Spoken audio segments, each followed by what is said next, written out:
long distance kayo at medyo napapansin mo na medyo lumalamig na yung relasyon nyo. And I'm here to tell you na sa ganyang sitwasyon, napaka-normal lang po yan. Kasi nasa long distance relationship kayo at siguro taon yung hinihintay ninyo or taon na kayo nag-uusap lang sa cellphone at napaka-normal lang po yan.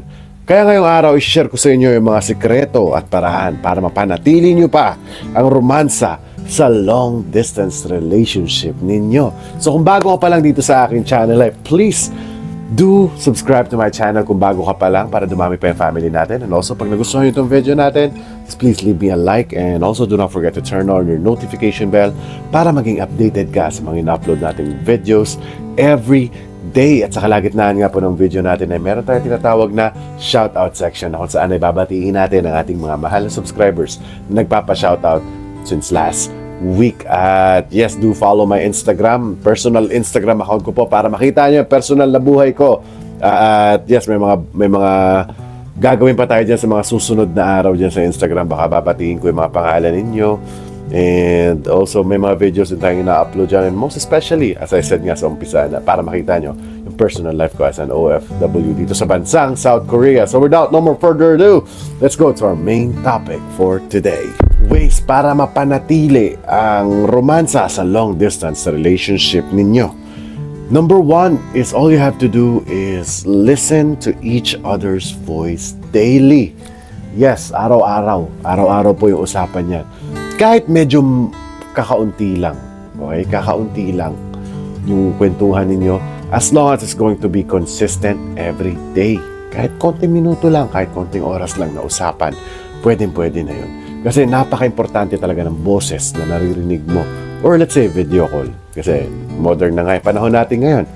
Video call or boses na tawagan, pwede po yan. Kasi napaka-importante niyan only because para hindi magkalimutan. Kasi meron tayong mga sense of habits minsan na mawawala na yung familiarization ng boses nila sa sobrang tagal minsan na hindi tumatawag, palaging busy, palaging ano. And that's also a biggest way para mapanatili nyo yung romance nyo sa isa't isa. Listening to each other's voice, maglandian kayo dyan kung gusto nyo. Diba? You still got privacy by yourself. Diba? May mga privacy pa rin kayo. At pag nag-uusap lang kayong dalawa, dyan nyo mabibuild palalo yung mga missing days ninyo nang hindi kayo magkasama. Kumbaga, yan na lang muna. Pagtiyagaan na lang natin para pag nagkita kayong dalawa, happy-happy na naman sa kama. Another ways para mapanatili ang romansa sa long-distance relationship ninyo ay gawin nyo at ugaliin ninyo yung mga fixed date nights at mga video call ninyo. Diba? Yung mga fixed date nights. Yan ang pinaka-importante. Lalong-lalo na kung may mga sineselebrate kayong maliit man ng mga monthsary or the biggest one is anniversary. Kasi darating talaga kayo sa punto niyan ng relationship ninyo na sa sobrang tagal ninyo may mga madami kayong mamimiss na mga occasion na dapat na magkasama kayong dalawa. So, always be prepared. Kahit virtual lang yan. Kahit virtual. Maglatag ka ng lamesa. Pwede ka magluto. Magluto kayo sa isa. Tapos, sabay kayo sumubo ng pagkain ninyo. Kung meron kayong mga wine, mag-cheers kayong dalawa. At least, as I said, you can still build a connection kahit magkalayo man kayong dalawa. Malayo man and malapit pa rin. Ganun nga yung kailangan nating paniwalaan pag nasa long distance relationship kayo. Kaya the fixed date night is really important, most especially kapag may mga special occasion kagaya ng monthsary, anniversary, or kahit ano man yang sineselebrate ninyong dalawa. Before we move on sa ating next topic, babatiin muna natin ang ating mga mahal na subscribers na nagpapa-shoutout since last week. Sina Lourdes Carmel Ramos ng Riyadh, hello po. Kay Virgie ng Pangasinan, hello po. Kay Denver Bacobo ng UAE, hello po. Kay Susana San Pedro ng Saudi Arabia, hello po. Kay Marife Herrera ng Saudi, hello po. Kay Ellen Espino, hello po. Kay Joan Racho, hello. Kay Chacha ng Egypt, hello po. Kaya Maria Janet Crespo, hello. Kaya Flor Seriaco ng Qatar, hello. Kay Vilma Benitez ng Kuwait, hello po. Kay Josephine Austria ng Tarlac. Kay Michelle Hidalgo ng Taiwan, hello po. At kay Opelia Lorentino ng Saudi Arabia. Once again, maraming salamat po sa walang sawa panonood dito sa aking channel. At kung gusto niyo rin pumapasama sa ating shoutout section, all you have to do is just use the keyword pa-shoutout po. Tapos pangalan ninyo, kung sino man yung babatiin ninyo, at kung ano mang occasion yung binabati ninyo. Gaya nga nasabi ko, yung monthsary or anniversary, pwede. Or kung gusto mo lang marinig yung sarili mong pangalan, pwede po. And also, pag na-miss ko nga yung mga pangalan ninyo, follow nyo ako sa Instagram at baka balang araw, ikaw na yung mamamayti ko dyan sa Instagram. So, let's go back to our topic. Ways para mapanatili ang romansa sa long-distance relationship ninyong dalawa. Up next is, always believe, paniwalaan nyo to na ang oversharing is okay. Diba? Kasi nga, minsan, hindi naman sa sinisiraan ko yung mga kaibigan ninyo. Kasi minsan may mga kaibigan kayo nagsasabi na, tama na yan, huwag ka magbigay ng masyadong information dyan. Huwag ka mag-overshare. But, pag nag-break kayo, hindi nyo naman pwede sisihin yung kaibigan nyo na yan. Baka magalit pa yan sa inyo, di ba? But, ako na nagsasabi na, sa long-distance relationship, para mapanatili nyo yung romansa is, kaya, napaka-okay lang talaga na mag-overshare ka. Okay na okay. At maganda nga yun na nag-overshare ka sa partner mo. Kasi, yung tendency niya pag nag-overshare ka is you are building trust. Diba? You're building trust to your relationship. Kasi yung ka-partner mo na kayo, bawat isa sa inyo nag-overshare. And I know each and every one of you, meron kayong mga doubts sa utak ninyo. Na kahit bumili nga lang yan siguro sa tindahan, nagdududa na kayo, di ba? Kahit mawala lang yan ng 15 minutes na nasa bahay siya, nag-CR lang or kung ano yung ginawa, nagdududa na kayo. And by oversharing, that is fine. Para pag nag-overshare ka, di ba? Para may mga bago rin kayong pag-uusapan. Kasi darating talaga kayo sa punto ng relasyon ninyo na sa sobrang tagal, nawawalan na kayo ng mga pinag-uusapan. So, oversharing is fine. Maging komportable ka and gawin mo rin komportable yung partner mo. Di ba? Gawin mo rin komportable yung partner mo.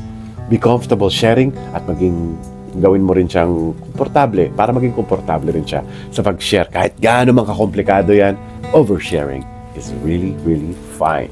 And the last ways para mapanatili nyo yung romansa ninyo sa long-distance relationship yung dalawa. Nabulol pa tayo. Long-distance relationship ninyong dalawa. The last but not the least is express your love on a daily basis. Yes, totoo po yan. The basic way to express your love on a daily basis is yung pagsabi ng I love you. Yun. Napaka-basic na lang yun. Yun na yung parang 1, 2, 3. Yung pinakamadali.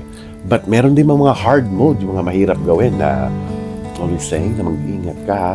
Mga pabiro lang nga. Minsan pabiro pero may laman. Yung mag-ingat ka, mamalim pa kita. Yung mga ganon. Dagdagan nyo, lagyan nyo ng asukal o lagyan nyo ng leche plan, di ba? Lagyan nyo pa ng mga gulay dyan, mga dahon, or para may, di ba, may mga icing on top ng mga pananalita. Busugin nyo by being expressive sa mga sinasabi mo. Express mo yung pagmamahal mo sa kanya. Not only by I love you, kasi napaka-basic na lang yun. Napakarami pang paraan. Ano pa ba yung pag-express ng I love you? By looking at him or looking at her, di ba? The way ng pagtingin mo sa kanya na medyo malagkit na tingin, that's another expression. Or pagbibigay lang ng compliment sa partner mo is also another way of expressing your love. But the most important thing, expressing your love and expressing your love again on a daily basis is really important pagdating sa long distance. Kasi pag-uwi nyo, kapag nakumpleto nyo lahat ng part na to, uuwi ang partner mo na nagmamahalan pa rin kayo. So sana may natutunan na naman po kayo sa aking video for today. At kung nagustuhan mo itong video natin, please leave me a like. At kung bago ka pa lang dito sa ating channel, please do subscribe sa aking channel naman. Please subscribe to my channel. Paabutin nyo ng 100k subscribers, and also do not forget to turn on your notification bell para maging updated ka sa mga ina-upload nating videos every day. Yes, just keep writing down your comment para next week kayo naman na mapapasama sa ating Imamay Day tuloy.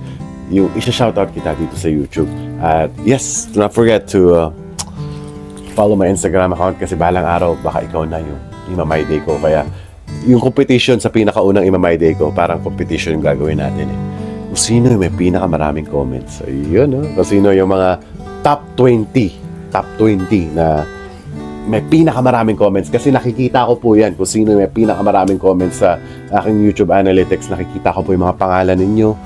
nakasulat kung kunyari naka 300 comments ka dyan, ikaw yung una yung My Day ko sa Instagram. So follow my Instagram also para ikaw na yung My Day ko na pangalan. Mag-connect din tayo sa Instagram, and also may mga videos din tayong ginagawa dyan sa Instagram. And para makita mo rin yung personal life ko as an OFW dito sa bansang South Korea. So once again, thank you so much for watching. At lagi yung tatandaan, mahal na mahal ko kayo.